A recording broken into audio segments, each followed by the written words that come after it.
He'll be a very disappointed young man, and at the moment, Vinny is with Barry McGuigan. Vince, tremendous performance. I thought you put up a fabulous fight. Tell us what you think yourself. It was a great fight, no doubt about it. Like, he was very strong, you know. I was doing a lot of sparring with Pat Gallagher and Alex Coker down there in the gym. Colin Wilson was getting me ready for a tough opponent, like, but maybe the fitness or the sharpness just wasn't there enough. When I got tired, like, I found it very hard to put my punches together. Fair play to Frank Maloney, he said he'd get me this chance. I'll be back for sure. I mean, like, that's only my first taste of a good class. Was he a hard puncher? Pretty hard puncher, like, not as hard as the boys I've been sparring, like. Good puncher, like, you know, good power, like. But I didn't find it particularly hard. Just when I started getting tired, I couldn't get my hands going the way I wanted, like, you know. It seemed, Vinny, it seemed in the fourth and fifth round, the third and fourth round, like you were coming on strong. Yeah. You had him backed up on the ropes. Tell us about that. Getting him with great punches, and I got him cut across his bridge of his nose. So I was concentrating on that, bang, bang, putting my shots together, nice, straight, a couple of hooks in behind it, like. And everything was going great, like. But then I just started to fade a little bit. And I found I couldn't get my arms back as sharp as I wanted, like, you know. And like I said, it's my first taste in that sort of level. And for sure, I'm destined for much better things, you know. But my first chance at it, like, and for sure with Frank's help, like, I'll be back for more, you know. And thanks to all the fans who came down to see me, my dad and everything was there, great support to me. Colin Wilson got me in great condition, great shape, like. But it just wasn't enough. But, like, you know, more to work on in the future, you know. Well, I thought your work in the third and fourth round was tremendous. You backed him up, very strong champion, and I thought that you handled it well. And, you know, I thought that your work in the third and fourth round particularly was good. You got a bit tired and you got nailed. That's it, like, you know, I was boxing well, I was bobbing, weaving nice. Started to get a bit tired, a couple of clashes of heads we had. Sort of put me out of my rhythm, got me some good body shots. That took a bit out of me. And I just couldn't get quite the way I was wanting to go, like, I couldn't pick myself and move, get the straight punches going. But it was pretty good for my first experience in that level. Without a doubt, a tremendous challenge. Congratulations, Vinny, well done. You can come again. That's for sure, without a doubt. I mean, I'm only 22. By the time I'm 25, 26, I'll be in my prime. I'll be ready for it. Thanks, Barry. Well done, mate. Really good to see that whatever else, that Vinny Feeney's confidence has not been knocked. But the Sligo kid learning that in this game, you grow up pretty quickly. Beaten tonight by the champion, Willie Perdomo, but getting a great reception from the crowd here at the York Hall. We'll be back with more boxing on Ringside on the Road in just a couple of minutes.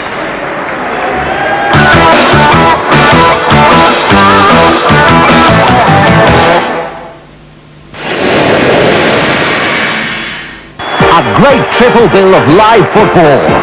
Liverpool meet arch rivals Manchester United on Ford Escort Super Sunday. Pride and passion in the red-hot atmosphere of Anfield. Then Manchester City clash with Nottingham Forest on Ford Escort Monday Night Football.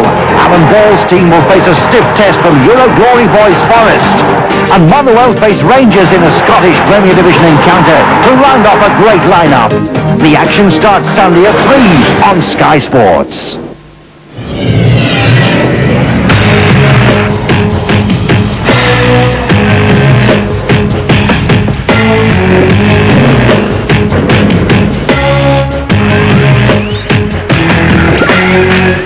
I'm a passenger, I stay under glass. I look through my window so bright, see the stars come out tonight. I see the bright and hollow sky over the city's ripped back side.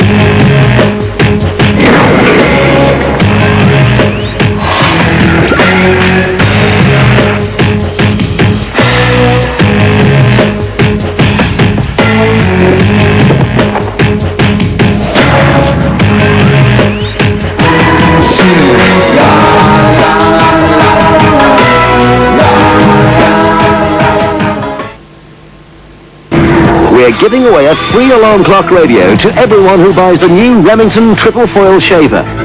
With its unique triple foil design and better shaving performance, we want to make sure you wake up in time to use it.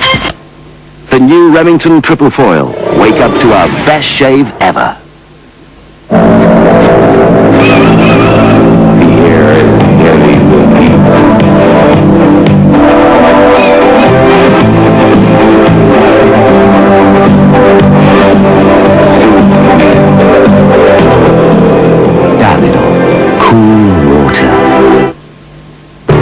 This Christmas, the bike sale is now on. Big savings on top brand bikes. This Halford Cycle Light gift set is now $12.99.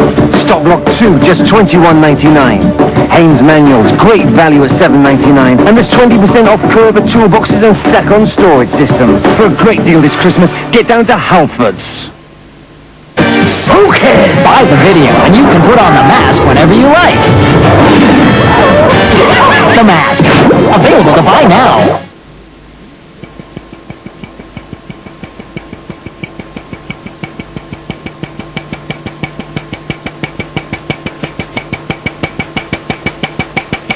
He who doesn't give an Accurus this Christmas deserves everything he gets. The first seduction was easy. Getting on place? Yes. Do you have indoor plumbing? Yes, I have electricity and I have a gnome. But the last seduction What type of list are we trying to make? Cheating husband list. was murder. You're crazy. You better run! The hell are you doing? Where does this end with you? Linda Fiorentino, Peter Berg, and Bill Pullman, The Last Seduction, premieres Saturday at 10 on the Movie Channel.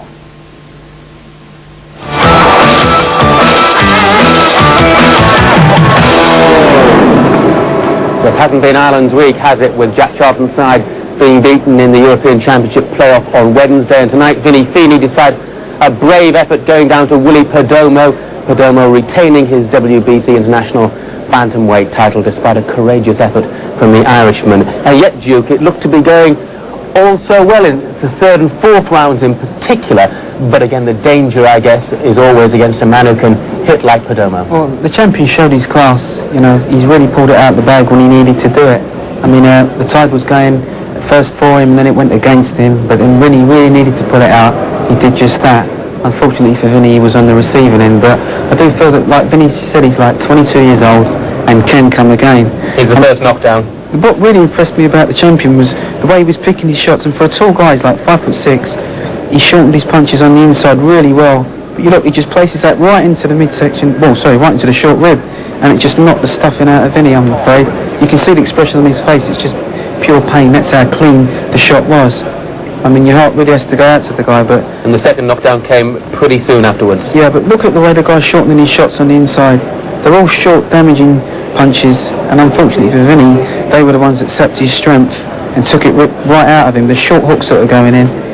But if you just look at the champion, look at the way he shortens it. It's just a short uppercut, a right hand over the top, but just a short shot round the side, and that was the damaging effect. But if you look at the champion's face, he's cut and did look in distress himself at earlier points in the fight, but he showed a true championship heart and courage and determination. And 60 seconds was never going to be enough, really, for Vinny to recover, and he was caught very quickly, actually, in round 6 by Perdomo. Unfortunately for Vinny, when he actually got hurt at the end of the fifth, he didn't actually recover quick enough, like you say. Then the 60 seconds was never going to be long enough for him, and Perdomo just really picked up where he'd left off. Like I say, the shots that they're throwing, most of them are short. They're damaging punches, but that's a wise decision by Vinny's corner to throw the towel in. You know, they saved their guy, obviously, from the inevitable knockout that would have followed if they would have allowed the fight to continue. And the story wasn't it, that Perdomo didn't like pressure, yet when he was put under pressure by Feeney, he actually responded well. Yeah, but you didn't actually see that from him until later on in the fight. In the early stages, when Vinny was putting him under pressure, he did look uncomfortable. But as the fight wore on, the more pressure Vinny was applying, the champion did actually rise to it and show the champion's heart and responded to it and actually ended up taking him out. What about the future, Duke, do you think, for Feeney? Because, as he says, he still is a young man, comparatively inexperienced. Is this the sort of beating that he could come back from? Yeah, it's definitely a sort of fight that he can come back from. It's a mental thing, I believe, at this stage of the game. It's not like he took a systematic beating for 6 rounds, you know, that he was getting beaten to a point of near defeat for 6 rounds. You understand? It's like he was always in there. I didn't actually think he was going to lose. I did say that if the fight went to about the 9th round, he would have actually worn the champion down. But the champion's done what he had to do and pulled it out. I tell you what, there's something about the Irish, isn't there? They absolutely never know when they're beaten. Vinny can't fight going backwards. He only knows how to fight one way, and that's to go forward. And you saw he demonstrated that tonight. All he wanted to do was just to back the champion up, and he did that, and he was doing it quite effectively. But he didn't really bank on the champion having that kind of power that he's produced. Okay, Duke, a gallant loser, but a great fight, no question about that. What we're going to do now is show you... From Northern Ireland, we go down the Street of Dreams with Belfast boxer Wayne McCulloch.